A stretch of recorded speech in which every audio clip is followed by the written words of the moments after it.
माननीय अध्यक्ष महोदय, धन्यवाद आपका। आपने मुझे बजट के ऊपर बोलने का मौका दिया है। माननीय वित्त मंत्री जी के इस बजट के अंदर जो पेश किया गया, देश भर के अंदर एक जो मैसेज इस सरकार द्वारा दिया गया था कि सबका साथ सबका विकास, इस मुद्दे पे 10 साल से इस सरकार के अंदर है और इस बार का जो बजट पूरे देश भर में जो मैसेजिंग जाने का काम हुआ है, उसका एक ही मुझे लाइन लगती है कि जो हमारे साथ है हम उनके साथ हैं का बजट नजर आता है। सरकार कहीं न कहीं कुर्सी को बचाने के लिए इस बजट में जो घोषणाएं करी गई, जो बातें कही गई है, उससे देश का एक आम आदमी, मैं राजस्थान के प्रदेश से आता हूं, देश के अलग अलग कोने में बैठे हुए लोग मन में सोचते जरूर हैं कि इस देश में, इस बजट के अंदर इस देश के किसान के लिए क्या है, इस बजट में देश के युवाओं के लिए क्या है, इस बजट में देश के दलित और मजदूर के लिए क्या है, और सबसे महत्वपूर्ण बात यह है कि इस बजट में इस बदलते हुए हिंदुस्तान के लिए, इस विकसित भारत के लिए क्या है। जीडीपी की ग्रोथ रेट जो 23-24 में रही वो 8% से के आसपास रही, सबने इसके बारे में बात कही है। पर मैं राजस्थान के चूरू लोकसभा क्षेत्र से आता हूं अध्यक्ष महोदय, किसान और किसानी की बात करूंगा। उन लोगों का साथ मिला है, उन लोगों का आशीर्वाद मिला है, कोई एक बार नहीं 7 बार मिला है, इसलिए उनके बारे में बात करूंगा। और कृषि की जीडीपी ग्रोथ रेट हिंदुस्तान के अंदर 1.4% रही। हाँ, 8% की बात करते हो, किसान और किसानी 1.4% रही। हमारे भी साथी ने बहुत बड़ा दिल करके बात कही कि शायद महाराष्ट्र को इतनी बड़ी जरूरत नहीं, पर राजस्थान को बहुत बड़ी जरूरत है। कुछ ऐसे बड़े प्रोजेक्ट्स, जिन प्रोजेक्ट्स के ऊपर राजस्थान के एक आम आदमी की नजरें हैं, एक आम आदमी इस बारे में सोचता था, विचार करता था, उसकी नजरें थी कि इस बजट में शायद हमें भी कुछ मिलेगा। वो बात जनता के मन में जो एक आस के रूप में थी, वो सिर्फ इस बात के लिए लेके नहीं थी कि जनता सोच रही थी आप ही की सरकार, आप ही की पार्टी, जो भजन लाल जी हमारे मुख्यमंत्री महोदय थे, इस चुनाव के अंदर गांव गांव जाके इन बातों कही।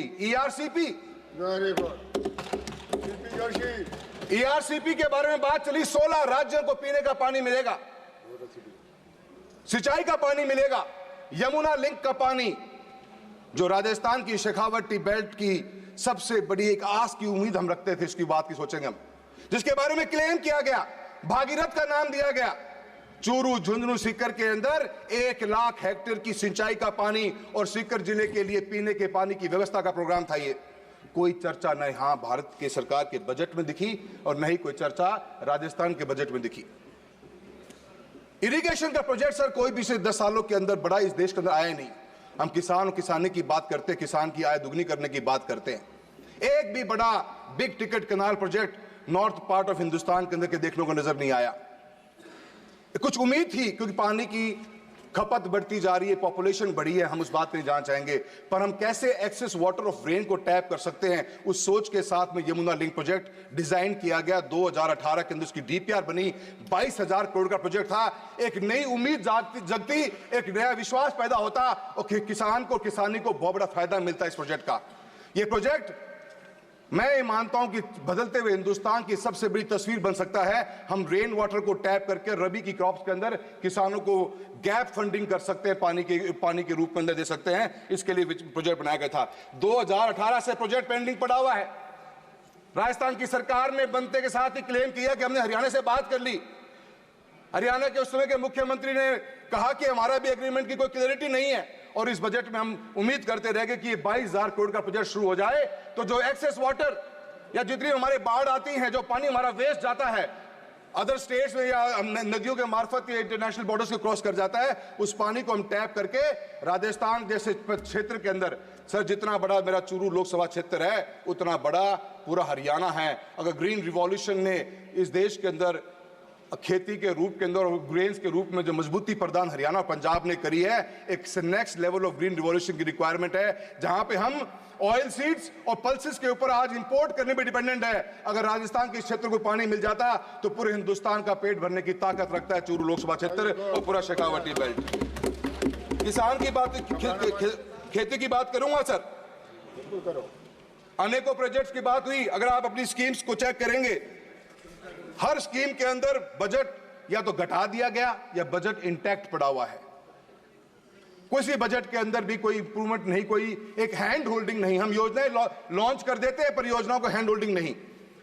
सर आप मुझे इस तरह देख रहे हो, मुझे लग रहा है कि आप घंटी बजाने वाले हो। सर देखो मत सर, मुस्कुरा के देखो। सर प्रधानमंत्री फसल बीमा योजना बनी सर, आज हम 2024 का sir sir sir sir sir नहीं सर सर मेरे बड़े महत्वपूर्ण मुद्दे हैं सर। सर 2024 खरीफ में बैठे हैं हम सर, और आप सब बिलीव नहीं करेंगे। ये कहा घंटी मुस्कुराते हुए भी बजा सकते हैं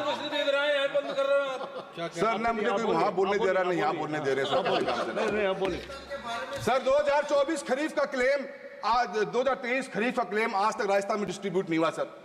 2024 खरीफ पिछले आने वाले 7 दिन में इसका प्रीमियम भर चुके होंगे सर। किसके पास जाएं सर? किसान परेशान है, धरना प्रदर्शन रोज चल रहा है राजस्थान के अंदर। एक साल बीत जाता है सर, क्लेम का डिसबर्समेंट नहीं हो रहा। रिलायंस कंपनी को, इंश्योरेंस कंपनी को दे रखा चूरू का ठेका सर, लोकसभा क्षेत्र का। कभी ये आपदा, कभी ये आपत्ति, कभी कुछ है कभी कुछ, आए दिन प्रॉब्लम है सर। और सर एमएसपी की बात करी जाती है सर, किसान क्या मांग रहा है? आज हमारे मंत्री महोदय ने कहा कि हमने सब कुछ लिख के दिया ही नहीं। तो आपने क्या लिख के दिया, क्या गारंटी दी? मांग क्या रहा किसान? आज किसान और किसानी इतने बुरे हाल में है कि एक एमएसपी की गारंटी मांग रहे हैं। लाखों करोड़ों रुपए का बजट आप देश के अंदर बांट रहे हो, किसान को चाहिए क्या? एक एमएसपी की गारंटी चाहिए। उस गारंटी के लिए किसान और किसानी लेबर के साथ लेबर ही रही, एक रोजगार पैदा करती है बहुत बड़ा, और बहुत बड़ी इकोनॉमी हमारी इसके ऊपर डिपेंडेंट है। बाजरे के ऊपर अपने मिलेट ईयर की बात की पिछले साल, इस बार मिलेट ईयर के नाम पे कुछ भी बात नहीं हुई।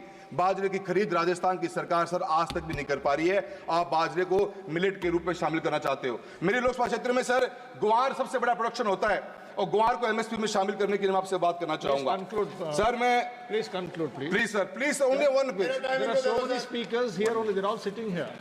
So many speakers, they have given a list. Sir please give me 2 minutes sir, please give me 2 minutes sir. मैं इतना ही कहना चाहूंगा सर, मेरे को बहुत से मेरे पॉइंट्स पर आपने मेरे को समय कम दिया है सर। ऑयल सीज और पल्सेस के बारे में बात करूंगा सर। 160 लाख टन 1.4 लाख करोड़ रुपए के एडिबल ऑयल्स हमने इस कंट्री में इंपोर्ट करे पिछले साल के अंदर। और sir import duty palm oil के ऊपर जो लगाई, जीरो कर दी गई, उसका इंपैक्ट क्या पड़ा सर?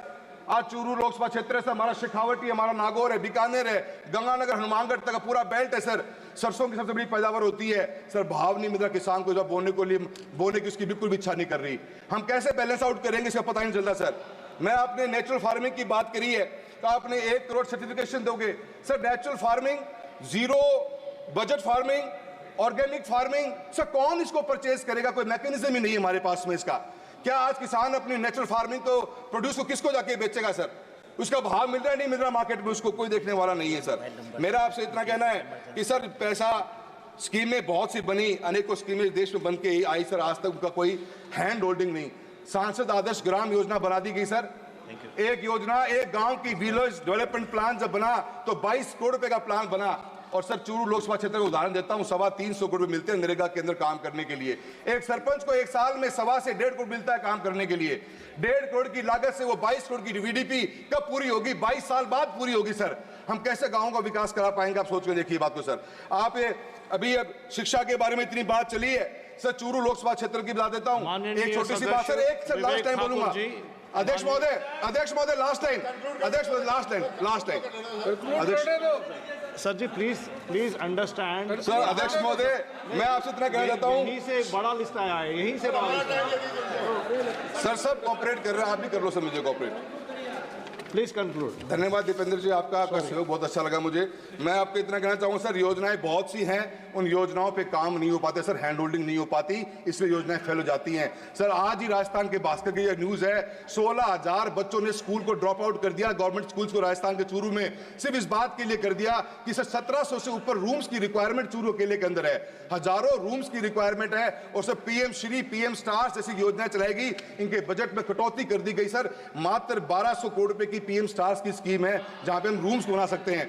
सर जब तक हम दोनों चीजों को ऐड ऑन नहीं करेंगे कभी भी हमारे गांव तक विकास नहीं पहुंच पाएगा। मैं आपका बहुत बहुत धन्यवाद देना चाहता हूं। आखिर में एक बात कहना चाहता हूं सर कि एमपी लैंड फंड को भी सर 3900 करोड़ का बजट दिया गया है। एक MP quota sir 5 crore rupees per year का, इसको तो कम से कम डबल करा दिया जाए ताकि हम गांव में घुसने लग रह जाए। आपका बहुत बहुत धन्यवाद। बहुत बहुत धन्यवाद अध्यक्ष जी।